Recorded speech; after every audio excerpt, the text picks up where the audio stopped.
Now Lonnie Finley's his name. Vince Eustace is his. This is hip hop and movie news, and that's the way it is.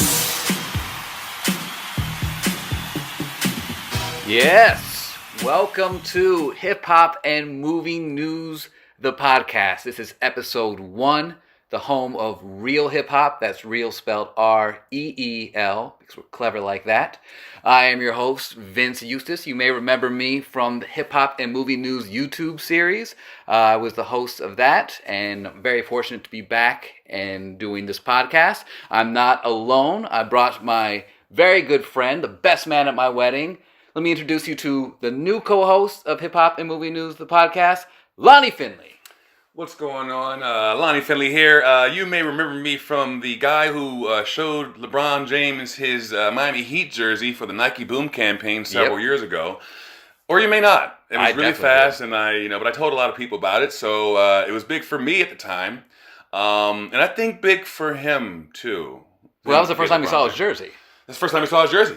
First time he may have saw his jersey ever. He wasn't a champion before then. No, he wasn't a champion before that. And so I like to think that somehow I am really like kind of a pivotal point in LeBron James becoming LeBron James. Can't be debated. Yeah. So, so what's up this week? What do we got going on? Where are we starting at? So we're just going to do sort of what we did on the old hip hop movie news. Do a couple news stories from hip hop news, a couple movie news stories. But instead of just sharing it, we're going to sort of elaborate, discuss a little, and sort of share our opinions on it. We'll do some movie reviews from time to time, some song of the week recommendations from time to time. But yeah, let's get right into it. Starting with some hip hop news. Jay-Z, let's face it, he's one of the best of all time. And not just because of his rapper, but in terms of what he's also doing when he's not in the booth. He's doing a lot of social activism right now with his Rock Nation sort of, I guess not their law firm, but through Rock Nation, he's helping out 21 Savage. And most recently, there was a story, I'm sure some people have heard about this. There was a young boy named Jabari Talbot. He was arrested last month for refusing to stand for the Pledge of Allegiance in class. There was a substitute teacher who asked him, "Why aren't you standing for the pledge?" And he said, "I think the flag is racist, and this represents racism towards black people."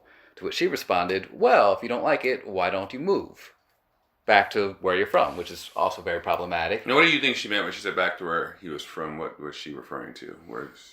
He probably did not mean Lakeland, Florida. Okay. Which is where this took place. Okay. Probably, if I were to guess, Africa. Okay. And I would have responded, "I'm not going to move back there because I'm 11. I don't really have a job or income to really start my life anew like that." But he responded, "They brought me here." Meaning that, didn't really have a choice. My people didn't have a choice in this. So where 11-year-old.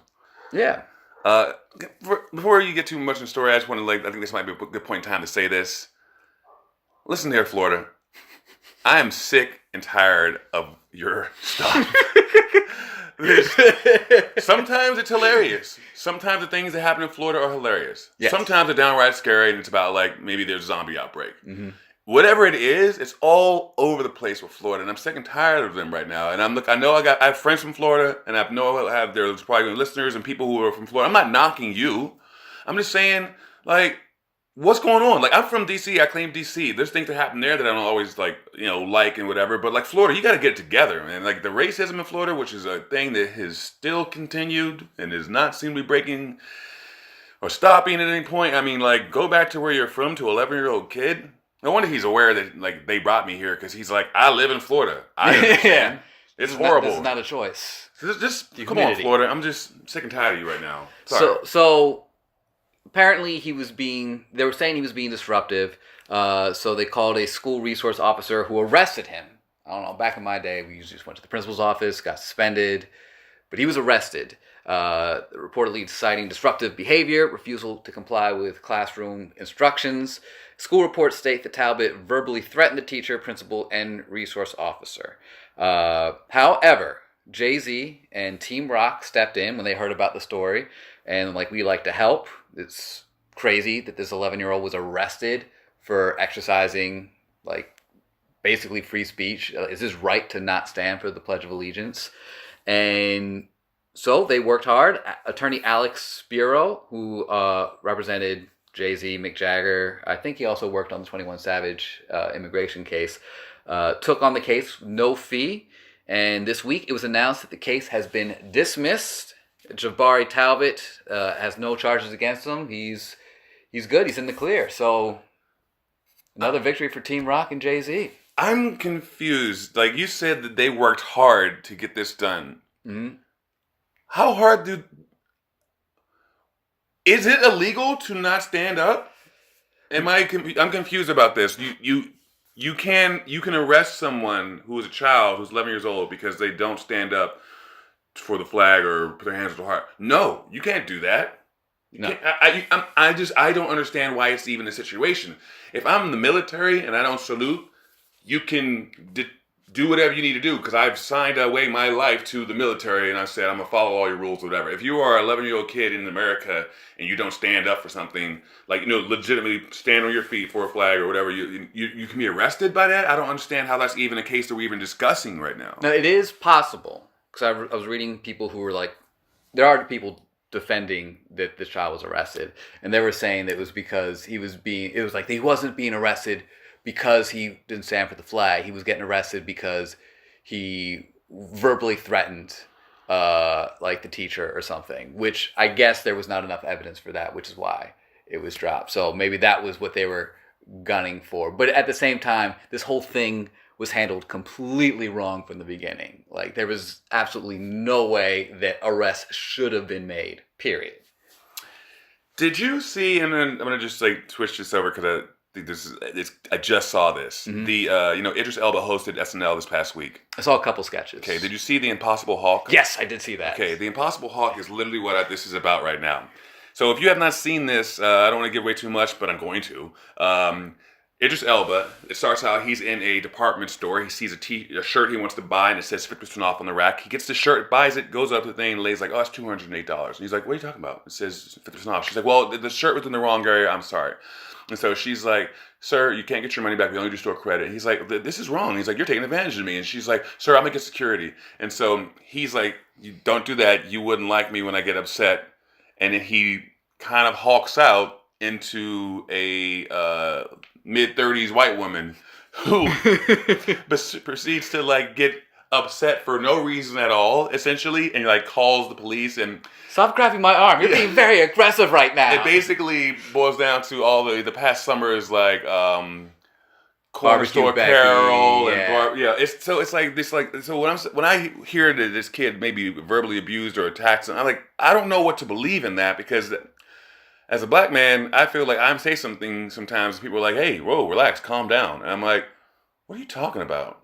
What do you think's going on right now? Why are you telling me to calm down? It's just their reaction to it is an overreaction. So this whole story right here, I know we did a test record, and maybe some of you guys will hear later on in either a Patreon situation or something like that. But there was a 12-year-old boy who was arrested for allegedly selling CDs in the mall. Why are we arresting kids? And they were saying that he was also being, quote unquote, aggressive and trying to break the officer's fingers. And we saw a picture of the child, and we were like, this doesn't seem likely. And the video also did not show him doing any of the things they said. And that's a very good point you bring up. And it's a perspective that I don't really get to see much of. But what constitutes being aggressive? Because like you said, there are times where you're just talking, trying to work things out, and they're like, whoa, hey buddy. Yeah. No need to, just calm down. Yeah. I mean, also too is someone says to me, if a cop says something to you, hey, what are you doing? And they come at me with aggression, and they're supposed to be like, I'm sorry, officer, I didn't do anything wrong. I'm supposed to come at you very innocently and non-threatening, which I don't even know what is non-threatening to someone who is white at this point in my life. I don't know what they might think is threatening. So I'm do I raise my voice an octave higher? Do I put my hands behind my back? How do I appear non-threatening to someone? So what do we know is even threatening? That's you know what I'm saying? It's just... you could even argue that when you go higher pitched, yeah, you go low and it's scary, but if you go high, whoa, what are you doing? That's what I'm saying. It's still it's all over the board. It's all over the board, and it's and I hate that we have to be yeah, I hate that we have to be dependent upon, like, you know what I mean? I feel like sometimes with the women's movement and stuff like that, they're like, look, we have to prove ourselves to this man in order to get what we want.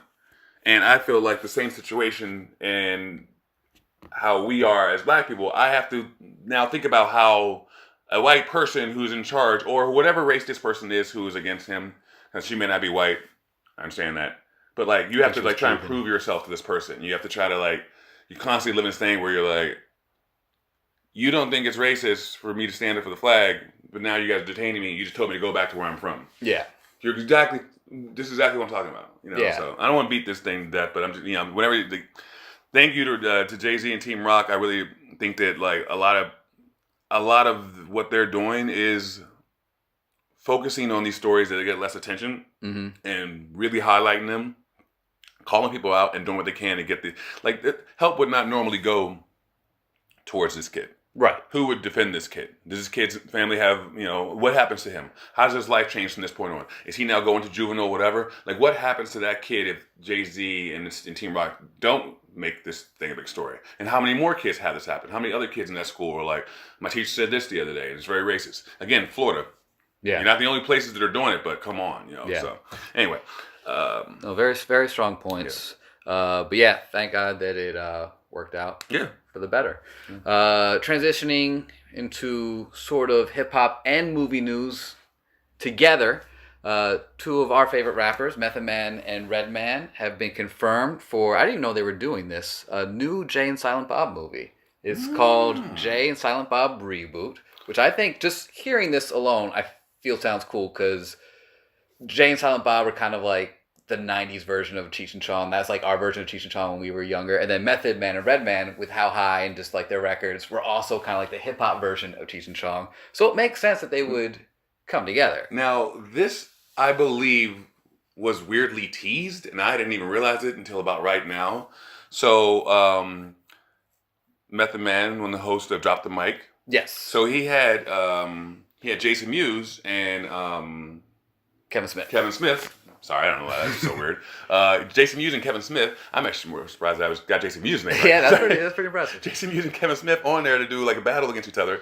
And they said basically, like, we always thought that we were like, you know, the Method Man and Redman of this thing. And he's like, we thought we were like the Jay and Silent Bob of this thing. So now clearly, I saw that about like 2 weeks ago. This clearly had to be in the works for them. Oh, that's smart. Yeah. So they were already kind of teasing at that. And I'm, you know, and I think that's,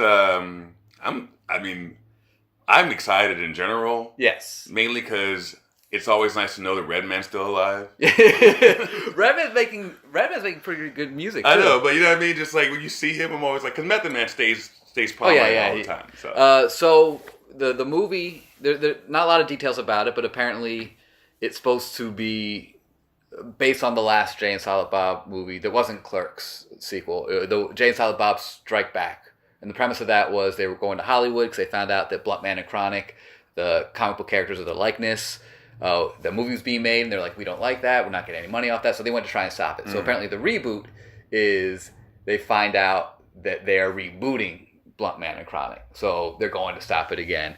And apparently there is, it looks like a concert scene or something where, because there's 100 extras, Method Man and Redman were there. Apparently Kevin Smith said it is the most perfect first take he's ever shot for any of his movies. That they could have just stopped it there and they would have cut print for the day. But he's like, I brought these guys out here. Like, let's do some more. So they did more. But Kevin Smith is being very enthusiastic about it. He said it's one of his most favorite things he's done as a filmmaker. So I'm very excited. I like. My dad and I bonded over Kevin Smith movies when I was like growing up, so I always liked them, and he's always had little flourishes and like little nods to hip hop and stuff, like Crush Groove references and Dogma, and so I think it'll be done well. Yeah, and I think Kevin Smith is like for me, he isn't necessarily the ideal person or the ideal like image of what like we think about Hollywood and all that stuff, and like just the fact that he's like supporting like the comic comics, nerds, like that whole culture of things that I think is awesome because like that gives them a voice, it gives them a show.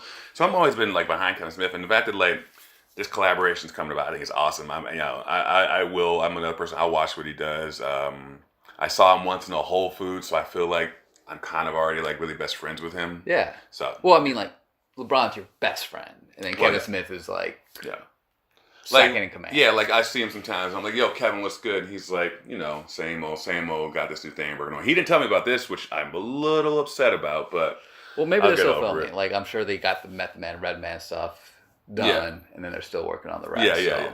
You never know. Yeah. I'm sure he'll call me and tell me about it. But Method Man, Redman in a Kevin Smith, James Silent Bob movie, I think is perfect casting. Tell you what some people are not thinking is perfect casting. Will Smith, we love, full disclosure, right? We love Will Smith. Yeah. There's been talks that he is going to be cast as Richard Williams in a movie about Richard Williams. Richard Williams is better known as the father to Venus and Serena Williams. He raised them, was very tough on them to learn tennis. He had no tennis background at all whatsoever, and was somehow able to mold them into not just champions, but arguably the greatest tennis players. Not just women. Just in general. And the wherewithal to understand what sport to have them focus on, where they can be individuals and not have to really like deal with this team sport. Right. You know what I mean? That's he'd be like, hey, you guys are going to play women's basketball. Great. So maybe we might be on a co-host show at some point, or we might get an Olympic medal. Like, you know what I mean? Like, yeah. Sorry, love WNBA. But it's not the platform that ultimately like will push a woman to the point that Serena and Venus Williams have reached. No, you got to be in an individual sport, and not even women's golf. Like this is like tennis is so featured. So this man has done a lot. Sorry. Yeah, he's like the LeVar Ball before LeVar Ball. He had a vision and he executed it. He has a hell of a story. So the controversy with this is that Richard Williams is a darker skinned black man, and Will Smith is a lighter skinned black man. So there are some people who feel that there is, I guess the term is colorism about this, and that the theory that, I don't want to say theory because then it makes it sound like it's not real, but basically the belief that within black culture, I know it happens in Mexican culture too, that lighter skinned people within the race are treated a little better, have a little more privilege than the darker skin. So it's interesting because from my perspective, I just think, oh, Will Smith, put him in a movie, it's a black guy playing a black guy, it's fine. But I would like to know what you think on this, because you probably have a lot more insight on this than I am. Yeah, I would say I do.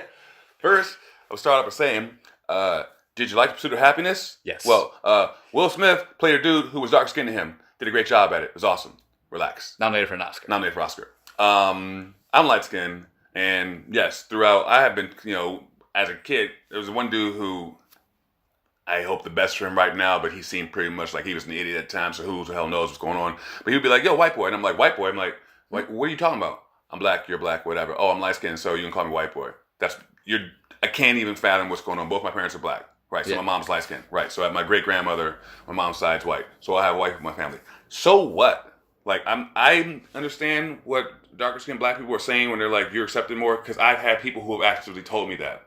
Like I've had white people who have been like, well, the fact you're like lighter skinned, like legitimate people have said that stuff. Have been like, oh, you don't like, I'm not as intimidated by you, or or even we know how the idea of the house slave who was there in the house and served lemonade and doing all that stuff, whereas like the field slave who was darker had to go through more rigorous stuff. Both of you were slaves though, right? Both people were slaves. So I mean, like this idea that it's better for some, like because I'm light skinned, I haven't dealt with things and stuff that someone who's dark skinned is dealing with.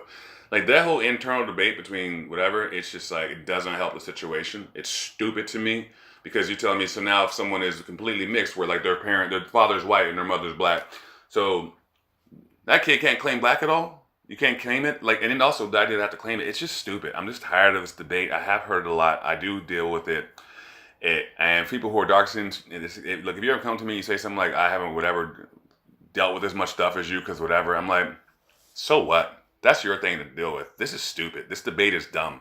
Will Smith's a great actor who would probably do a really good job in this role, and he's proven that he can do stuff like this. Yes. So anyone that says anything otherwise, I don't care what you're talking about. And if we're going to go into the whole Zoe Saldana playing Nina Simone thing, look, you have to do certain prosthetics to your nose and stuff like that, we're getting to a different level. Right. We're getting to a level where we're trying to recreate something. But white people do it all the time, okay? Nicole Kidman. Did Christian Bell look like the vice president? No, he didn't. So he had to put prosthetics on, right? That happens. So sometimes you have to just deal with it. And people, the whole idea of we have the struggle that we're working on, that we have to like attack other people in our own race, it's just kind of like against the idea. But I do understand this. Certain black people who are like, I'm darker skinned. I don't get cast in any of those roles. And this is a role that's up for me, that's whatever, and I'm not even an option for it. And then I go back to this. I'm like, yes, I would love Hollywood worked out the best for all of us, but sometimes it doesn't. Will Smith has put himself in a position where he can be cast for something like this and be looked at as like maybe one of the number one choices. Good for Will Smith. Sometimes you just gotta like work and struggle through a bunch of stuff. It's just what it is. But this whole like Will Smith is not dark enough to play whatever. I'm like, I don't care, man. I don't care. And at the end of the day, and I don't want to sound like cold and calculating about this, but Hollywood's a business, and Will Smith does big business for Hollywood. So they're going to go with someone, because he's producing it also. Yeah, cool. So he's, like once we hear about it, it's already sparked people's interest. We're talking about it already. Yeah. So I mean, I watch that movie regardless of who the father. Right. It's good. I think it's good. But like, you know what? Don't like it. Don't watch the movies. Don't support them. Don't do that. Right? Stop watching it all together. Right? That's what you're gonna do. You're gonna stop watching. No, people aren't gonna do that. This whole debate. I mean, I would love to see who falls on what side and what people believe about it, because I'm totally open to having a discussion with someone about it. It's just the situation is, would they feel better if he darkened his skin up for the role? No, they wouldn't like that. That would be probably even worse, right? So Will Smith has to be like, because of the way that I'm born, I can never play a person who in history was a darker skinned person. If the idea of that person, that character they were playing, if the issue that was being talked about was how dark this person's skin was, then Will Smith might not be the best choice to play this person. Right. Right. But if that's not what the issue of this is, that seems to be like a little bit different.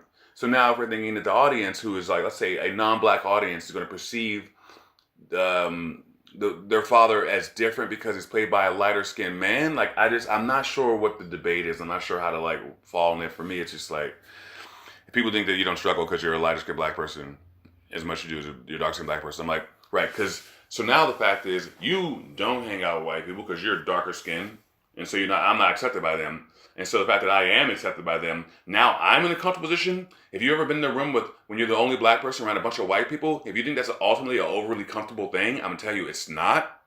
I have a lot of friends, and our friends who are white, that's different. We're like friends for like whatever, but I'll be in rooms and times with people who are white, and they feel a certain level of comfortability because I'm in this room. And they say things where I'm like, whoa, excuse me. I'm sorry, but you know what? So now I'm so accepted and comfortable with them that I have to, now to just say whatever. I'm like, no, I deal with stuff too. So whereas maybe if a dark skinned person's in there, they won't say some stuff. It's just, I'm just tired of this debate. I just think it's dumb. It's just, good for you, Will Smith. I hope this movie is a success. And instead of focusing on how this is not right, his possible casting of it, they should be focusing on the fact that this is also going to feature two black female leads who, in a movie about two black female athletes and how they changed the scape of like sports and women's sports and sports in general and black people. And that's the focus of what this movie should be about. Yes. And so not about how dark or not dark Will Smith is. It's just stupid. Yeah. So. All right. So moving on to... we're talking about Hollywood being a business and making money. Oh yeah. Captain Marvel made a lot of money this week. Oh yeah, this is the biggest business company, and this is it. Man. Marvel, they're printing their own money right now. Yeah, they are. So you and I both got to see Captain Marvel this weekend. Yeah, We're going man. to review it. First, let's just get to the business aspect of it. It surpassed 150 million domestically. I heard it was the sixth largest. Is that right? Yes. It's Man. it's up there with Dark Knight and Rogue One. Internationally, it did about 300 million. Weekend gross is roughly 455 million. Makes it the third highest March opening of all time, as well as the sixth largest, you said, worldwide debut ever. That's crazy, It's man. crazy. And I think we saw like a lot of business at our like respective jobs kind of picked up a little this week because I think we were just going to see it. I saw it twice. You saw it. So what did you think of the movie? Well, first of all, this is not giving away anything. No spoilers. We're not gonna. I don't want to spoil anything. Right. Let's first start off by saying that because Vince knows this, and some of you know this. I don't like spoilers. I don't like trolls try to spoil stuff for you. I think you are the worst people. It's like pedophiles. And people will spoil stuff. It's right there. Right there. But I will say this. This is something you can see in the trailers. It's not whatever. I was, before even getting to the movie, I was just like amazed about the reverse aging of Sam Jackson and a few other characters. And that for me, I was like, whoa, this is really cool. Like, that was really cool to see Sam Jackson there. And it was a movie where I felt like Marvel's kind of getting these things where they're doing these stories where they're not overly saturated. Like, we all had the Avengers model where it's like not enough time to focus on each character. If you've seen the latest, the Infinity Wars, you're like, whoa, so much going on. Like, if you blink for a bit, you're like, oh, where are we at now? Yeah. This one was nice to follow a character, get a full movie origin story, getting back into that, and like Brie Larson, like, just is great. She's hilarious. She's beautiful. She's funny. She looks like she's attainable to me. Like, I made a comparison. This is not a knock on her at all. I was saying if Sofia Vergara walks up to you, you're like, whoa, all right, okay, cool. I can't, what, right. Brie comes up, I feel like maybe I have a chance. Still think she's gorgeous. I'm just saying it just like her whole attitude and her style and everything really works. It was just dope to watch this movie. Without, again, giving away too much, I love the interaction of all the characters. I love some of the plot twists that happen, some of the things that you get to see, but watching the origin story and then like seeing a female lead, and then she wasn't the only female lead in this, and it was just like, it was just, I don't know, man. I enjoyed it in the way that I find is starting to happen with Marvel movies, which are differently, where I'm like, I don't feel like I'm watching a comic book action movie thing. I feel like I'm just watching a story. And they just so happen to have like superpowers and be trying to defend the universe from whatever. Right. Like, so for me, it's like they're starting to get to becoming films and movies first. And then all the other stuff is almost like a awesome secondary of like, oh, wow, this is cool too. Look what's going on here. So, I don't know if you noticed this. The movie got a lot of negative feedback online. Mostly from seemingly like dudes, like white guys, straight white guys who took, I guess, the feminist message of this movie that, wow, women can kick ass too, as a personal attack. So there was a lot. I read one review. I think it was New York Post. I don't remember the dude's name. It's not even worth it. It just bashed it all to hell. And which I'm not saying this movie was perfect, and it's not. You saying men in general, or like a certain type of men? Yeah, certain type of men, not men in general. Okay. But it was like, I'm not saying this movie is above critique, but like this review was just like, this movie was stupid. It was slow. It was like read like I wrote a review in second grade, and. So I've noticed that a lot of people, one of the big things against the movie is actually Brie Larson. People were saying that they felt her acting was stilted or wooden or robotic, which I actually very much disagree with. She wasn't Tony Stark Iron Man, like throwing out like crazy quips and being super personal. I don't think that's what the character is. I felt Brie Larson is an Academy Award winning actress. We have seen her in other movies where she is phenomenal, has a ton of range. I am sure, because I've seen this movie twice also, so maybe I have that sort of perspective on it, that every every choice she made in this movie was on purpose. Because again, not trying to give away too much about the movie, her character is someone who's trying to come to grasp with who she is. She doesn't know her past. She's trying to rediscover it. So everything that she did in the movie struck as authentic to me. And she was funny. And she was cool. Had great chemistry with Sam Jackson. And one review was like, one review I was very upset about said she was too natural. Said, she doesn't have that superhero gravitas. So like when she's giving her speeches, like they like sort of fizzle because she's too natural at it. And it's like, that's the point of acting, is you want to be believable. And they said she wasn't emotional enough. Well, she's supposed to be this badass who's trained to be a warrior. And then there's a scene where she does get emotional, and that scene is more powerful because of that. It's because she's finally sort of breaking down when the emotional climax hits her. It's like, this is the really good part. As you were saying this, I'm thinking the great part about like having your own show and about giving the reviews for movies is that like it's our take and our version and our review of the movie, and people are idiots. Yes, like people are stupid and they're dumb, and I don't care. I'm not speaking of Vince here. There's line saying this. There are a lot of dumb people who are out here in the world who are still actively driving cars, having kids, operating heavy machinery, deciding on legal legislation. There's stupid people all around. They're stupid. I'm sorry. They're dumb.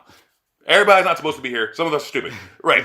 So if you are in this category of men who are bothered by the fact that this is a woman empowerment situation and that's something that's bothering you, then there's probably other things that are bothering you too. And I get you have a platform to talk about that. And I've heard other people who have like been bothered by this or other things with women's movements. And some people are like, well, just don't beat me over the head with it. And it's like, oh, I'm so sorry that the whole years and years of men, whether they be white or whatever they are, being in charge and being in this whole situation has come to a abrupt slowdown. Not even an end. I'm sorry that there's starting to be more female leads. People were like, oh, Wonder Woman. Oh, I'm sorry that they're putting these women in these positions of roles that are geared towards men and should be for men, right? Because why should women be able to have a movie where it shows them being strong characters and funny and natural? And like, when I watched it, I had moments where I was like watching this and I'm like, she has a lot of sense, like the sense of humor in her and everything. I was like, this makes sense in some way that's going to come up, and I'm sure. And so as you watch this movie, you start to realize the way she is because that's who that character was. Yeah. And I thought she did a really great job at making things seem like they were believable. And I don't even care. I'm not an Oscar winner, whatever. Both Vince and I have been trained in the art of acting, and we've done it. And we get it. And I see something that looks natural and looks believable to me. And it's almost like, you say she has some great scenes with Sam Jackson. Nothing against Brie Larson. Sam Jackson has chemistry with wallpaper. Yes. Like, he's Sam Jackson. That's who he is. Yeah, chemistry with that cat. Oh, hilarious. But, hilarious. But the fact that, like, the cool and casualness, I'm like, that's what it is. And I think some of these people, these reviewers, want to see her be their version of what a woman should be in a movie.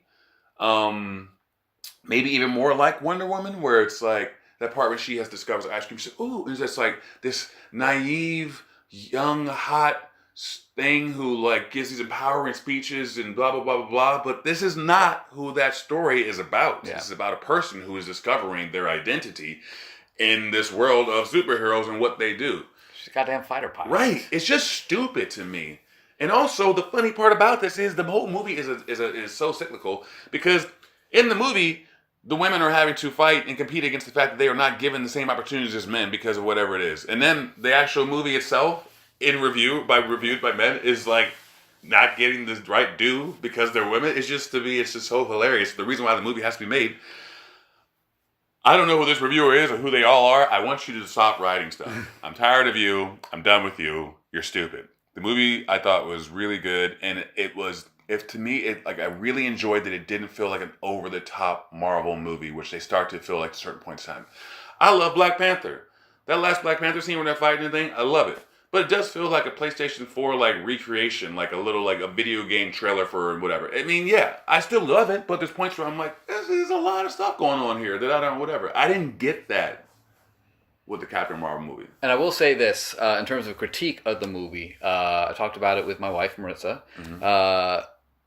We've read a lot of reviews really talking about how great the special effects were. And she and I are both like, there were a couple scenes, especially near the end, where it felt like I was watching a video game. Like, where I felt like some of the effects weren't as great. Yeah.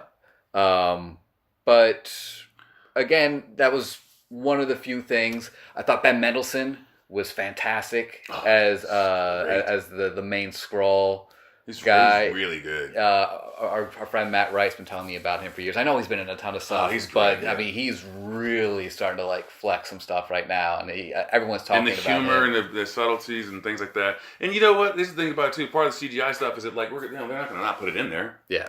You know. Also too, it's kind of hard to film like actors in space. You know, it's hard to do, so we can't really recreate some of that stuff. I don't know.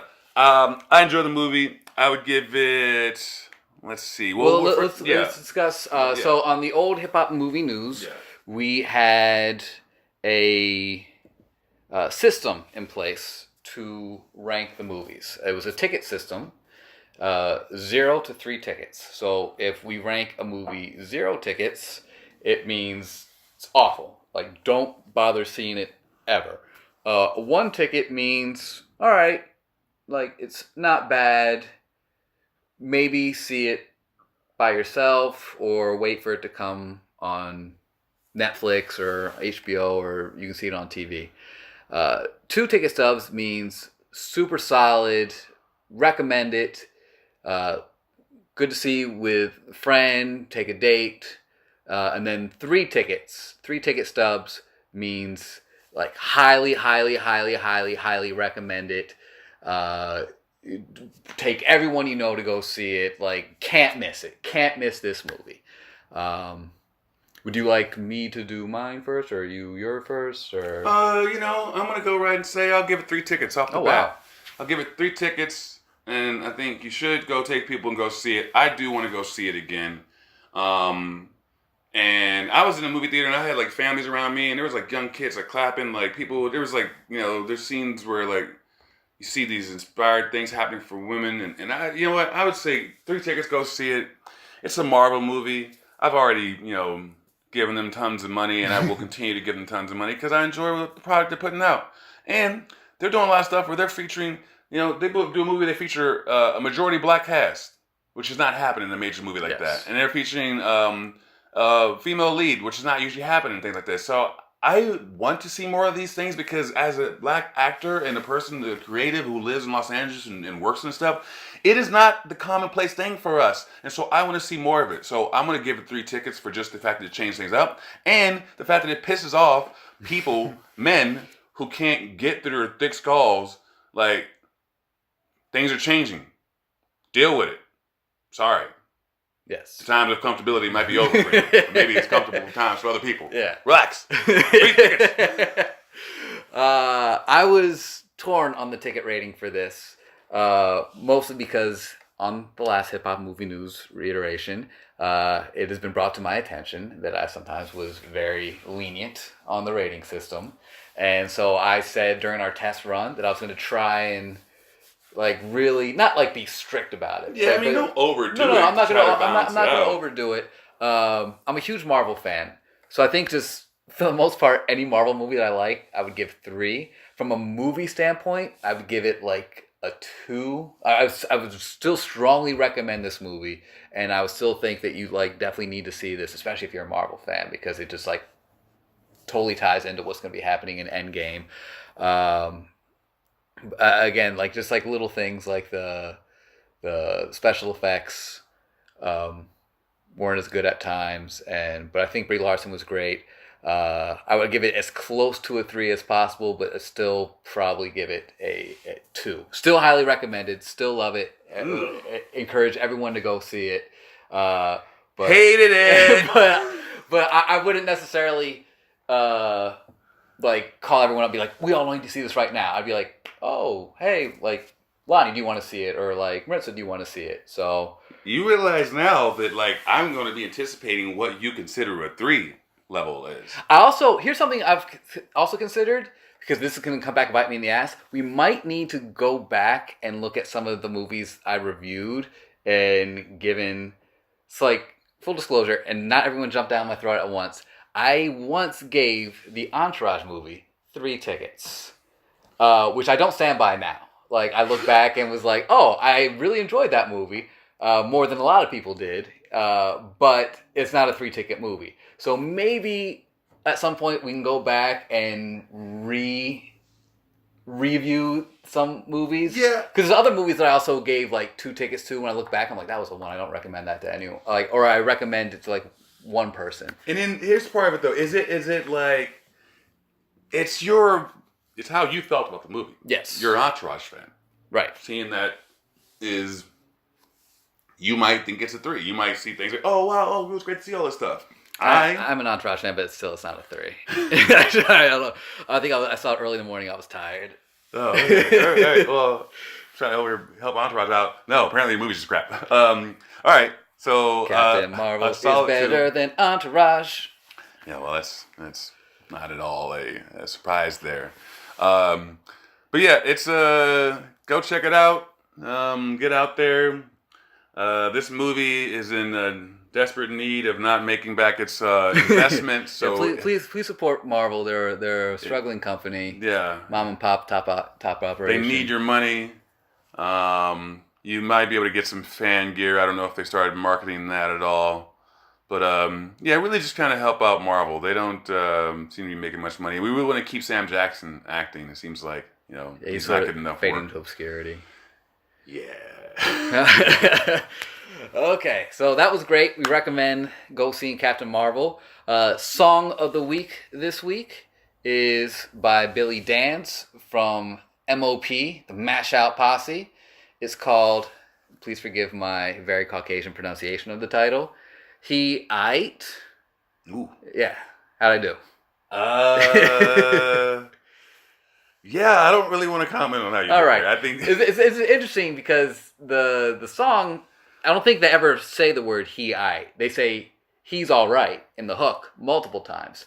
So Billy Danze from MOP, if you're a hip hop fan, you definitely know who they are. If you're not, if you're here for the movies only, they did a bunch of songs. One big one that I know you know is called Annie Up. Even if me saying that, you're like, oh, I don't know that. If you hear it, you know it. Trust me. If you've seen a TV show or movie or anything, you've heard this song. So they're kind of like hip hop, I would say hip hop legends, because they have that song. That's put them in a certain stratosphere. That's just scratching the surface. They clearly have there's clearly more going on. But if you are not familiar, this is a chance for you to get familiar. You know what I mean? Like you learn more about stuff, and hip hop has all different levels and facets of things, and it's not just about beats and mumbling. And this is definitely a throwback to like what is referred to as the golden era of hip hop, like that '90s boom bap and like the gritty type lyrics and just like really kind of like thumping production. Aight, excuse me, has definitely better. Is produced by G Wiz, and it flips a sample that has been used a few times to great effect in hip hop. Rick James' Super Freak, most well known for MC Hammer's "You Can't Touch This," and also Jay-Z's "Kingdom Come." Just Blaze did a good job on that, and G Wiz does a different. Like all 3 of these songs sound completely different, and so I love how they flip like different parts of the sample. It also samples, speaking of Jay-Z, one of his vocals from "Do It Again." The iconic line, "He's all right, but he's not real," is repeated a lot. And then the whole song is basically Billy Danze making sure that he's letting these sort of like fake rappers know that he's not buying into what they're saying. Like whether in terms of he doesn't believe what they're rapping about, or they're trying to be tough guys, he doesn't believe it. So it's definitely a throwback to like a lot of people will probably say it sounds dated, but I loved it. As soon as I heard it, I was like banging my head to it the entire time. It's the first song off his new EP called Six Pack. He just released it this week. And I think it was the perfect track to sort of kick things off. So I would say definitely check out this song, especially if you're a big fan of 90s, early 2000s hip-hop. Yeah. But even if you're not, like you said, get familiar. Like, just listen different, to it. Man. And then also, too, if you are younger, the younger generation, and you find that you vibe with this style of current music, sometimes it's nice to hear something that's like made before, previously, to just be like, oh, okay, to kind of see where things have come from. Or to realize maybe you'd like to understand what the rapper's saying. Yeah. I don't know. Maybe it's just me. All right. And so we're going to close out the show with This Week in Hip-Hop History. All right. Starting with March 4th, Grand Puba of the group Brand Nubian was born in 1966. March 5th, Grand Wizard Theodore was born in 1963. And then in 2006, 3-6 Mafia won the Oscar for Best Original Song. It's Hard Out Here for a Pimp for the Hustle and Flow soundtrack. They were also not just the first hip-hop group to win an Oscar, they were the first hip-hop artists in general to perform at the Oscars. Eminem won earlier but did not perform. No, I'm just saying that's crazy pivotal, because it's like the Oscars finally, like, I want to say loosening up, even though we know it's not true, but it's just like, that was awesome. When I saw that, like, this is crazy. And this wasn't even during the times where it's now, where it's like reparational Oscars where it's given to black people. This one was actually, I felt earned. And I was like, and people were like, what? Who? What? Heavens! No! 3-6 who? Chicken what?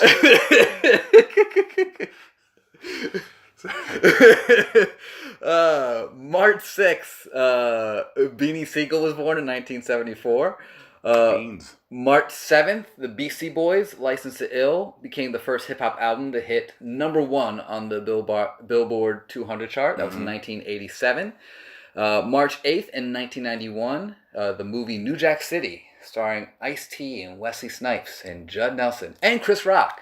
And the constant movie, which was mentioned the other day, New Jack City, Chris Rock is amazing in there. He's so good in and that. It troubles me because I watched Down to Earth the other day, and then I'm like, what does Chris Rock think acting is? So sometimes I'm confused about Chris Rock as an actor, but then I go back and watch that, and I'm like, talent levels all over the place, but also money does. He was so good in that so movie. Good in that movie. He played a crackhead named Pookie.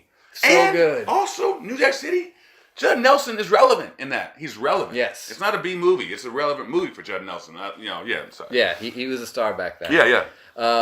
March 9th, AZ was born in 1972. And then, of course, March 9th, history, we'd be remiss not to mention, you already know by now, Cannabis mentioned in his song, Second Round KL, greatest rapper of all time, died on March 9th. Christopher Wallace, Notorious B.I.G., Biggie Smalls. It was all a dream. Shot and killed in Los Angeles. He was in L.A. off the heels of Tupac's death for the Soul Train Awards. And he was still right in the middle of the East Coast, West Coast war. And a lot of people were telling him, don't go out there, it'll be trouble. And he went out there thinking everything would be good. He was showing love to everyone. And he was killed after an after party. Both his death and Tupac's death remain unsolved, which is very strange. I mean, strange is not surprising. Like, KRS once said, like, I'm paraphrasing, but if you want to get away with murder, kill a rapper. A lot of unsolved rapper murders. We've had detectives say they know who killed Biggie. Do you remember, there was supposed to be a movie coming out this last year with Johnny Depp and Forrest Whitaker called City of Lies that was about this particular murder. There were trailers for it. It came out, had a release date, and all of a sudden they pulled it.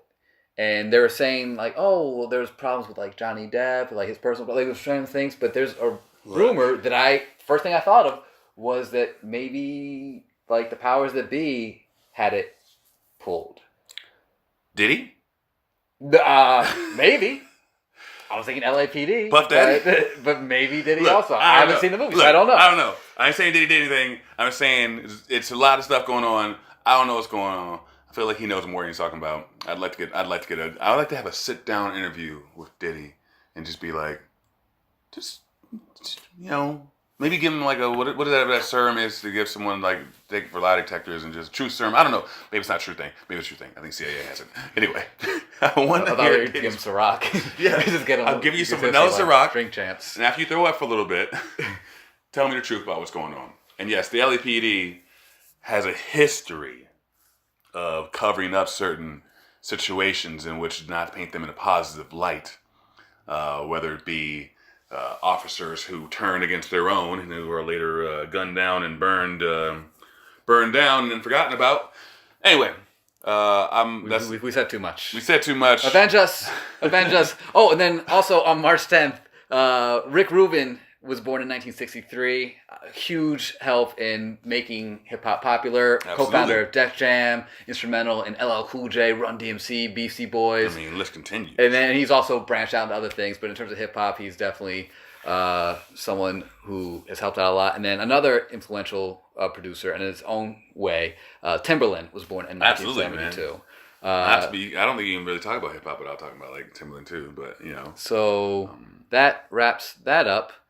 Thank you for listening to episode 1 of Hip Hop and Movie News, the podcast. We had a lot of fun bringing this to you, and we're going to enjoy doing this each and every week. Fresh new hip hop stories and movie stories, some movie reviews and songs thrown in from time to time, even some interviews from filmmakers, actors, rappers, producers, people who can really contribute to the show. And then it's really nice to be able to do this show and be kind of reunited. My best friend, who we did a radio show years and years ago. Culture Clash. Culture Clash, absolutely. And to come back and be able to like talk to you and give us like our opinions and views, and that's the great thing about doing this is these are our opinions and our views. And you know, some people like them, some people won't like them. It is what it is. We're just trying to give you like I don't know, maybe a fresh take on it, something a little bit different, because some people have a foot in both camps. So yeah, we're happy to be doing this. Yeah, man. Yes. This is good. Very excited. Yeah. So that wraps it up. I'm Vince Eustace. I'm Lonnie Finley. And we will see you next week.